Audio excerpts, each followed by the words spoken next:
નમસ્કાર દર્શક મિત્રો, હું છું રૂપલ લુણીચિયા. સંપૂર્ણ ન્યૂઝમાં આપનું સ્વાગત છે.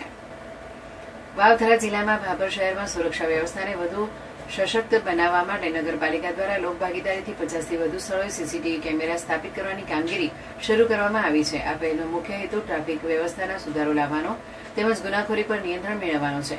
ભાભર નગરપાલિકાના નવનિયુક્ત પ્રમુખ અમૃત માળીએ જણાવ્યું હતું કે શહેરમાં મહત્વના વિસ્તારોમાં કેમેરા લગાવવામાં આવી રહ્યા છે, જેથી જાહેર સલામતી વધશે અને વેપારીઓ તેમજ નાગરિકોમાં સુરક્ષાની ભાવના મજબૂત બનશે. તેમણે ઉમેર્યું હતું કે લોકભાગીદારીમાં સહયોગથી હાથ ધરાયેલો આ પ્રોજેક્ટ શહેરના વિકાસમાં મહત્વની ભૂમિકા ભજવશે. નગરપાલિકા દ્વારા શહેરના વિવિધ સ્થળોએ જાહેર સ્પીકર સિસ્ટમ સ્થાપિત કરવાની પણ તૈયારીઓ ચાલી રહી છે. આયોજન મુજબ આ સ્પીકરો મારફતે સવારના સમયે હનુમાન ચાલીસા અને ધૂન તેમજ સાંજના સમયે આરતીનું પ્રસારણ કરવામાં આવશે. ઉપરાંત કોઈ કટોકટીની સ્થિતિમાં નગરજનો સુધી તાત્કાલિક સૂચનાઓ પહોંચાડવા માટે પણ આ સિસ્ટમનો ઉપયોગ કરવામાં આવશે.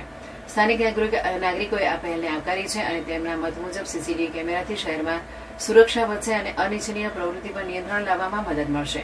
નગરપાલિકાની આ પહેલથી ભાભરને વધુ સુરક્ષિત અને સુવ્યવસ્થિત બનાવવાની દિશામાં મહત્વનું પગલું માનવામાં આવી રહ્યું છે.